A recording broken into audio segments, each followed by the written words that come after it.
तर ब्राह्मण आणि वर्ण व्यवस्था याबद्दल थोडंसं आपण चर्चा करूयात की काय आहे ब्राह्मण म्हणजे काय. बरेच जण काय होतं की ब्राह्मणांना दोष देतात किंवा ब्राह्मणत्व चांगलं नाही किंवा जे वर्ण व्यवस्था आहे ती चांगली नाही, अशा पद्धतीची गोष्टी बोलताना आपण बघत असतो. तर काय आहे याबद्दल सत्य काय आहे थोडंसं आपण जाणून घ्यायचा प्रयत्न करूयात. मी एक गोष्ट तुम्हाला सांगतो. भगवद्गीतेमध्ये अध्याय क्रमांक 4 चौथ्या अध्यायात 13वा श्लोक काय म्हणतात. स्वतः भगवान श्रीकृष्ण काय म्हणले इथे की चातुर्वर्ण मया सृष्टम गुण कर्म विभागशा. सिंपल आहे, फक्त हे एवढं लक्ष द्या तुम्ही. काय म्हणतात की हे जे चातुर्वर्ण आहेत मया सृष्टम, मी त्याची रचना केलेली आहे.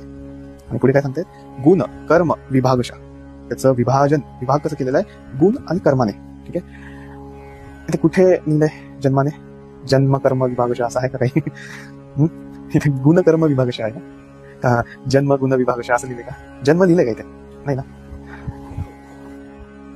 समजून घ्यायला पाहिजे आपण. ठीक आहे की जी वर्ण व्यवस्था आहे ही स्वतः भगवंताने रचना याची केलेली आहे आणि त्याची जी विभागणी आहे तुमच्या गुणानुसार तुमच्या कर्मानुसार हे विभागलं गेलं आहे.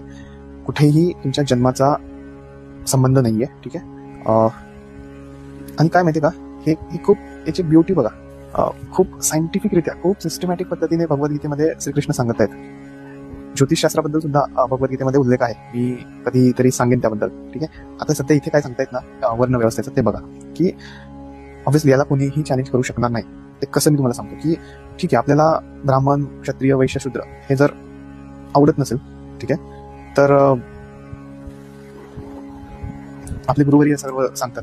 युट्यूबवर बरेच तुम्ही व्हिडिओज पाहू शकता. ते एकदा डिटेलमध्ये काय सांगतात की इंग्लिशमध्ये जर आपण म्हणलं ठीक आहे तुम्हाला ब्राह्मण क्षत्रिय शूद्र वैश्य नको ना, एक टीचर क्लास वगैरे ते चालेल. सोसायटीमध्ये ते असतात सगळ्याच ठिकाणी आहेत ठीक आहे ते चालेल. मिलिटरी क्लास क्षत्रिय नको ना. मिलिटरी क्लास म्हणूयात पोलीस क्लास मिलिटरी क्लास ते आहे की नाही सगळ्या ठिकाणी आहेच ना. भारतात पण आहे, पाकिस्तानमध्ये पण आहे, अमेरिकेत पण आहे, इंग्लंडमध्ये पण आहे, सगळ्याच ठिकाणी आहे.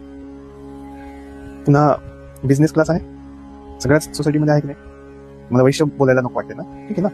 बिझनेस क्लास म्हणूयात. हा ठीक आहे बिझनेस क्लास ओके. शेवटी सर्व्हिस क्लास म्हणायचं का. सर्व्हिस क्लास सेवा सर्व्हिस क्लास पण सगळीकडे असतो. मग हे सगळे वर्ण सगळ्या ठिकाणी आहेत.